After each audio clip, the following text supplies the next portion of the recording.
It's on, guys. We're rolling. Oh, welcome, welcome, welcome. It is a Friday over here in the United States. I like how she always gives us 3 welcomes. If one's not enough, choose. Is that one for each of us or the audience? Oh, that's fair. Maybe you should do 4. Well, if it was for the audience, obviously it'd be a lot. It'd be too many welcomes. It would just be for every person that watches this. Yeah, all Sheldon Cooper. Yeah, it'd be too much. Welcome, everyone. It is the Catalyst Marketing Rant, TGIF. I am Mariah, here to guide, hopefully, an insightful and inspirational conversation for you folks around what we should do from a B2B creativity perspective. Something that sometimes we feel is lacking, and we want to inspire you folks to get more creative. What the heck does that mean? We're going to let you know. We're going to ask some super smart people. Those super smart people are my very good colleague, Trevor Keating, Derek Ng, and of course, the one and only, our fearless leader, Robin Emiliani. So, Friday. Let's started, and I nailed her last name, so it's a good day. She's only known me for 3 years now. No, don't worry about it. No. I mean, I remembered your name. That's good, right? Oh, that is good. All right, guys. Well, before we get started on our big topic, I do just want to address a couple of things that are happening in the headlines. I don't know how we can have a podcast today without talking for 5 minutes about what is going on with TikTok. Have you heard the latest? They are considering ex-founder of Instagram, Kevin this is a hard one too, Stystrom, to become their CEO. So very interesting. And Trump, I am very surprised by this, but he is not happy with this deal that Oracle has put on the table, which would still keep TikTok as a majority stakeholder. And Oracle would host all of TikTok's user data and review TikTok's code of security. And then they would plan to file for a public stock in the public US stock exchange in 12 months. Why should we care? Are we over it? I think we might be, but it's still giving me a little bit of an existential crisis, because as a marketer, I want as much data as I can about users. I want to be able to engage my users in the best way possible. But do I want China to have all that data as well? Is it fair? Is it fair? They've blocked us from everything. What's your take, guys? Any strong opinions? I think it is interesting, because it was not the way they positioned it, that Oracle, the whole thing was Oracle was going to acquire them, but that is not the word. The word is that, I don't know what word they're using instead of acquisition, but yes, they only own a portion of it. And maybe it's the portion that most people care about, which is the security aspect of things. I think Oracle is a trustworthy brand and can be trusted with our data. So I don't know why. I don't know. I'm curious as to Trump's take on this and why he's pissed that Oracle didn't acquire the whole thing, unless it's about capitalism and power and control, which wouldn't be a surprise. But how does the Instagram CEO get involved then if Oracle owns it? I'm going to ask a clarifying question before I give my opinion on this, Mariah. Well, I don't know if I know, other than, to me, the signal of them hiring Instagram. So this guy left Instagram when Facebook bought it because he was feeling like Facebook Zuck wasn't going to let him operate independently enough.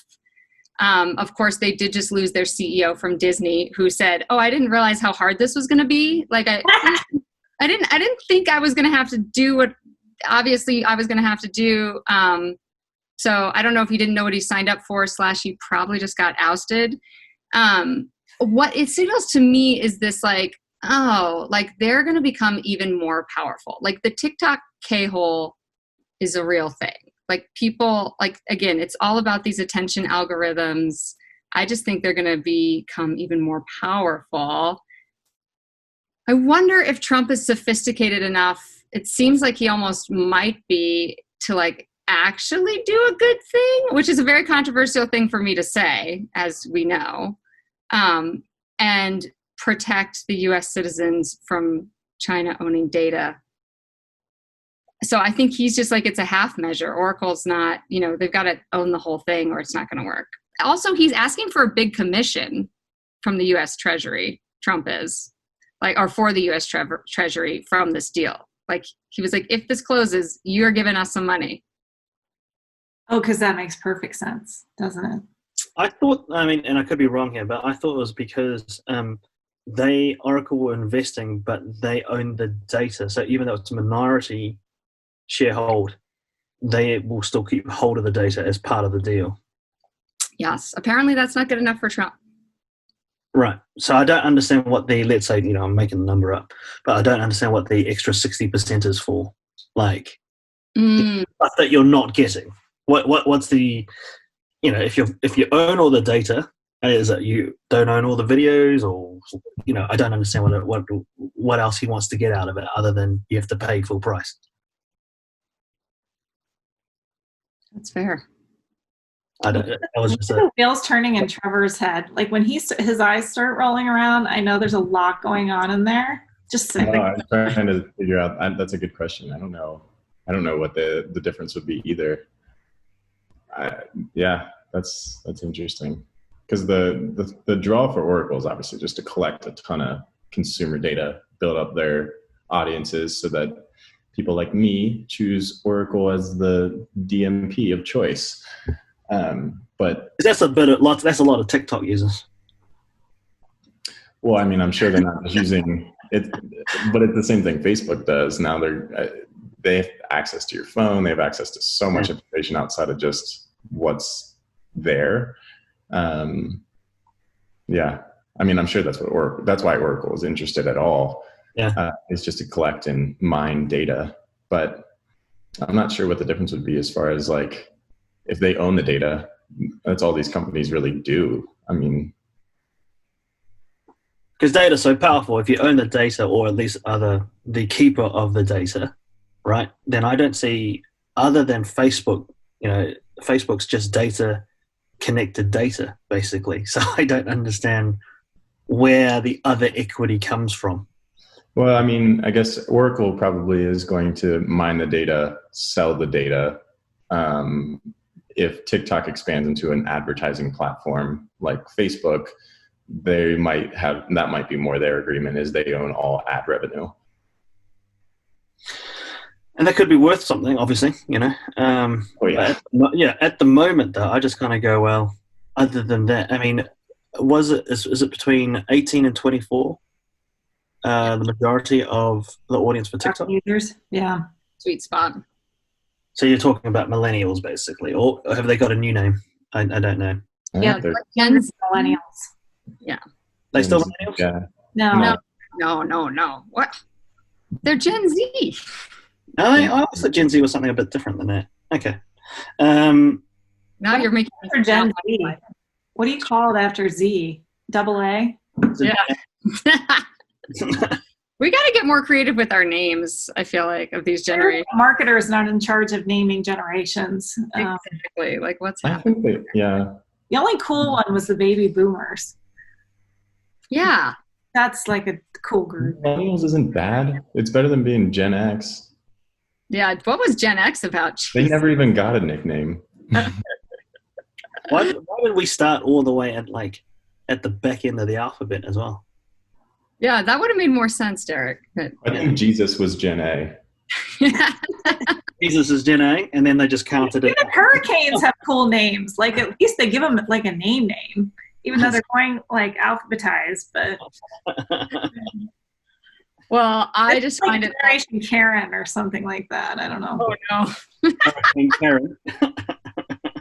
Did you know? Have you guys seen that there's like actually Karen masks out for Halloween this year? No. It's the scariest thing you could possibly see in 2020. Oh my gosh, I was dying. Yes, they are frightening.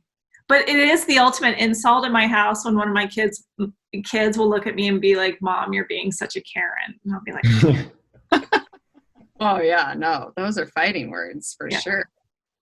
Is that like, and I know, obviously the origination of it, but is it as insulting? Yes. Do you guys like, obviously I'm not a, It means you're being a rational mom. Like, I know, but I'm not they a female disclaim mom. it, add a disclaimer and be like, at least mom, you don't ask for the management typically. Yeah. My standards are high in a lot of areas, especially when it comes to my children. So they're exposed to a little more. Yeah, a little, yeah, more. Well, I guess that's cultural misappropriation as well. But I was thinking tiger mom. Anyways, we'll avoid all such references. I thought it had to do with white privilege a little bit too, Karen, but maybe not. No, it's more like white trash. Okay. Yes. Yeah. There's usually like, a cigarette involved. There's there's a little rough around the edges. Actually, where Trevor and I came from. Ohio. So, yeah. Ohio. Well, I don't have any resolutions for TikTok. I do think it's very interesting. I do want us to keep up on it because I think it's going to have implications to our world. It always does whenever there's a focus group of eyeballs and Oracle data. Who owns the data, baby?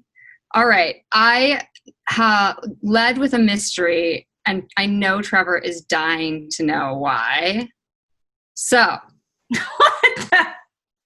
does anybody know why everyone is talking about these shorts? They look like chaps, but shorts. Yeah. Patagonia? They come in a couple different colors. They're regenerative. Are they chorts? Chap shorts. That's as they should be branded because I don't actually know what stand-up shorts are. Like, anyway. End up paddleboarders or something. Wait, the bigger question. Travs and Derek, do you guys wear a pair of these? Go with the assholes out. Did you say, would we wear those? Yes. Or do you have a pair? Hell no. Maybe on Halloween. Is that what that means? Can we see the back of these chorts? Yes. Yeah, where's the back of the chorts? I feel like, I don't picture Derek as, and I'm on the women's side, but I don't picture Derek as the guy that would wear. Here we go. That's what they look like. Here's the big reveal. They have done something very clever with their label. So this is a famous quote from the founder of Patagonia. And he has qualified this as it's not about Republican or Democrat or anything else. It's just if you don't believe in climate change or helping the environment, you're an asshole and we should vote you out. Interesting. So, what's your take? Yeah, good move, bad move? What do we think? I love it. I love the boldness of this, and I think so many marketers or brands are hesitant to be bold, and you have to know that you're going to have enemies, and enemies, it's okay. That it's better to take a stand on something than to not say anything. The only thing I kind of think to myself is that it's okay. I agree with the sentiment behind that. So let me just put it there. The only thing I think about though is that when people do this, when brands do this, they do it in such a subtle way, but make a big PR case out of it. That really, at the end of the day, is it more just a PR exercise? Because who looks at the back of their shorts? It's not like under the tag of the back of your shorts. Yeah, it's a little bit, it's quite hidden for me. It's like, okay, Nike came out with like Kaepernick and stuff like that and did massive ads and they really put a stand there. They were bold, yeah. They were bold. This is like, well, we do believe in this and I'm going to put a big PR piece about it. But you know what? I have to dig into the back of the shorts and actually have it flip the label over. Or are the shorts so iconic that people are like, oh, those are the vote the asshole out shorts because those are so weird. I don't know. I'm still staring at the fact that it looks like shorts. Yeah, I mean, I clearly. I also want to show. I did find a picture of the back. I just want everybody to know there is a picture of what it looks like in the back. They're like lederhosen in the back. Yeah. What is that? I'd be more kind of confused about what is that rather Like, than. I would think that you sat in a puddle Yeah. or are prepared to sit in a puddle. I don't know. Yeah. I think prepared for the puddle is the key there. So I don't think any of us are buying the shorts for the stylistic thing. I guess so first of all, Yvonne, whose name I can't pronounce, the founder of Patagonia, I think he's famously said, he's like, I don't know, guys, every time I do something that is a good decision for the environment, I get rewarded by making money. So he's very much in the do well by doing good camp. He has the clout to back up some of it. But I hear you on like, was he being too subtle? Interestingly, according to the interwebs, this went viral because of this guy's tweet. Not that they so if it was not that the brand actually did it. The brand didn't actually make a stink about it. They just let it happen. Let the influencer do it. Did it go viral? Like, in my opinion, it went viral because not because of the message. Like, that's my miss, is like, it did not go viral because it was pushing climate change and the initiative that he stands for. Like, in my opinion, to Derek's point, it's like Nike was loud and proud about the message they wanted to have. This is like so subtle and so misconstrued that nobody even knows why, that it's not about climate change anymore. It is about politicians, and it's about one politician in particular that their audience leans towards. So in my opinion, they completely missed the mark. And to be honest, if you're going to do that, at some point it's going to come out. So even if you don't do it, I mean, the whole thing about virality is that, you know, you do something and you can never kind of gauge what's going to go viral.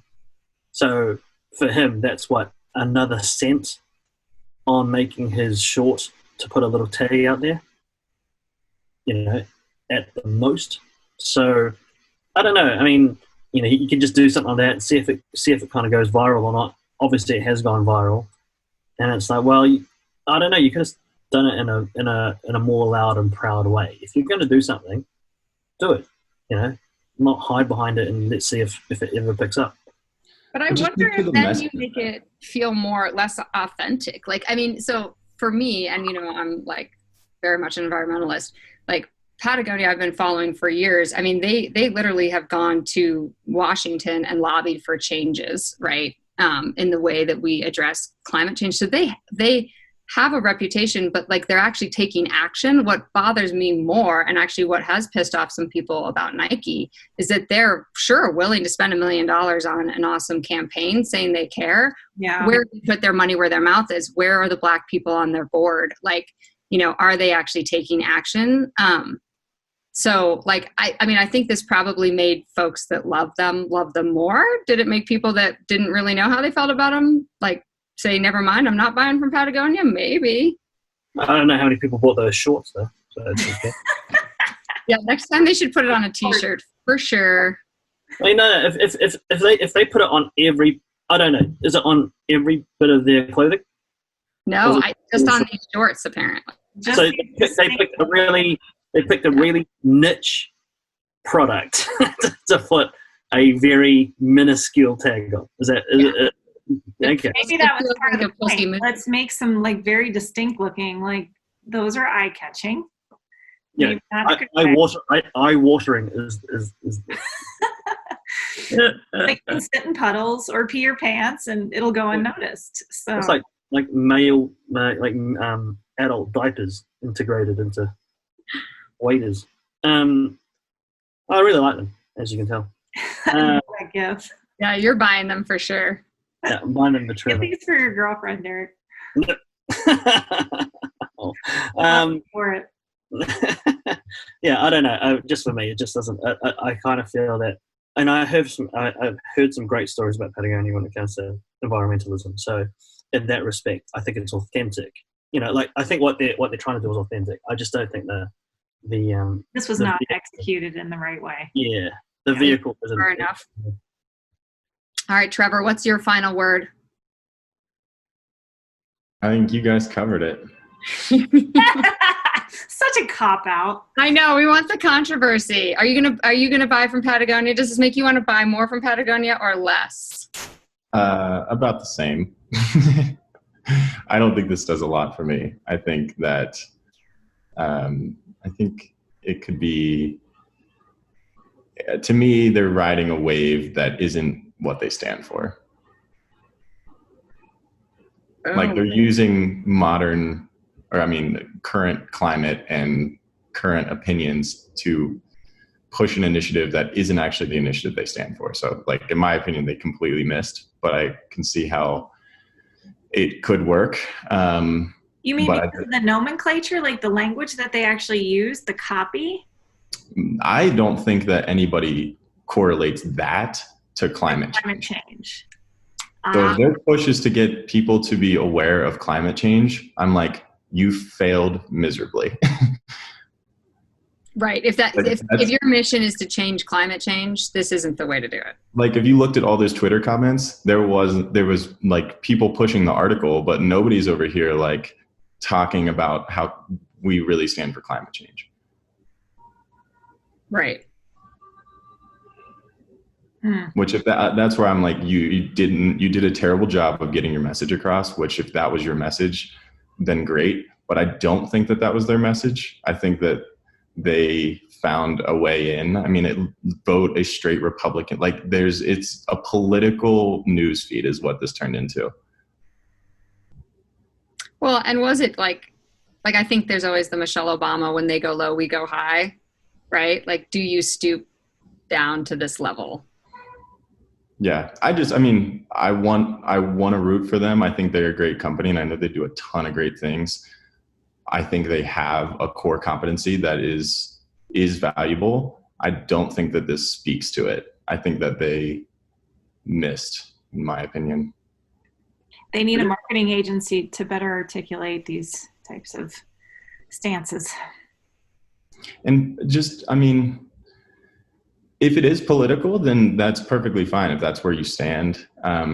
I think that they didn't do a good job pressure testing the messaging to make sure it wouldn't be misconstrued as something else. But the other side of me is like, they probably did, and they probably were okay with it, which is the backhanded side of it for me, which is like, you're saying that this is for climate change, but there's no way this made it out of QA without saying that this is not going to be about climate change.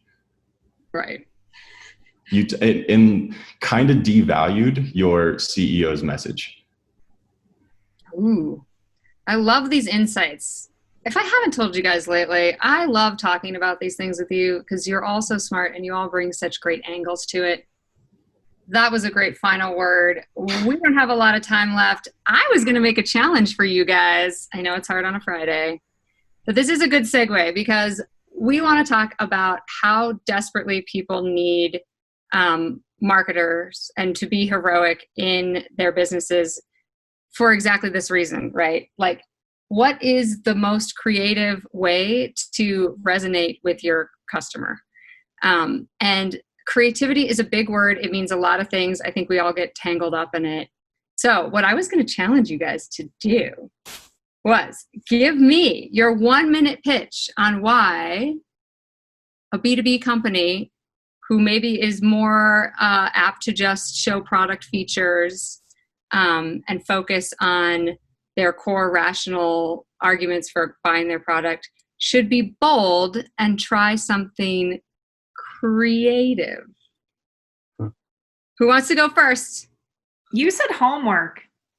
Okay, it could be homework. We only have 2 minutes left. I can start if you want, and I can fulfill this homework so I don't have to do it on the weekend. You can definitely do that, Derek. And also, I just want to note that I am liking that your lighting is like, you're kind of like mysterious. Like it's this guy in this silhouette. So anyways, yeah, nice hat. Yeah, thank you very much. And I'm going first because I've said this a number of times. So I've got the thought process worked out. Can I set the timer? You have 1 minute. No, it's all good. I'll be like, I pulled this out of my ass and listen Yeah, to pretty how great much. this crap. You You could totally built this I've up. done this Like, you better before. sound like I've already said this to you before, Robert. So, Okay, all right. Are you ready? The timer's going. I'll let it be less than a minute. Okay, boom. The thing about B2B and B2C is that we've separated them out because we feel that there needs to be a separation of audiences. At the end of the day, what we do feel is that from a creativity standpoint, creativity is a subjective thing. Now, whether you look at B2C or B2B, there are still going to be product points. There's still going to be like single messages. There's still going to be, in some cases, a headline or information anyway that you have to construe across. But I consider whoever's going to see that, whether it's the person that the marketing person you're going into, the audience that you're talking to, they're still human beings, and they still want to see something that's going to excite them, that's going to give them an emotional response, that's going to make them kind of go, I want to find out more about that particular brand. So when it comes to creativity, I think that creativity goes across both spectrums, because at the end of the day, we both are affected by it. And thank you very much. Boom! Mic drop in 1 minute. Well done. I give that one a W, Derek.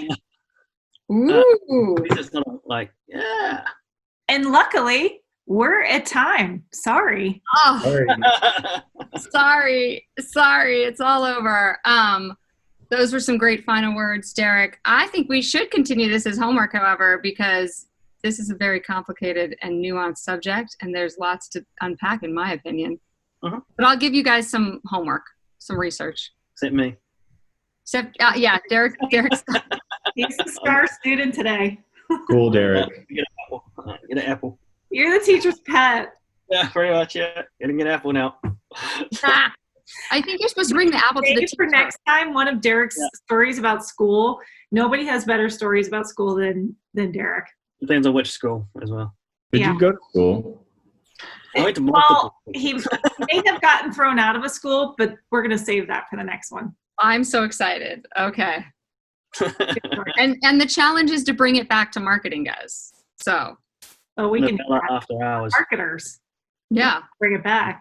Bring it right back, guys. Bring it back. All right. Well, thank you for showing up and being smart.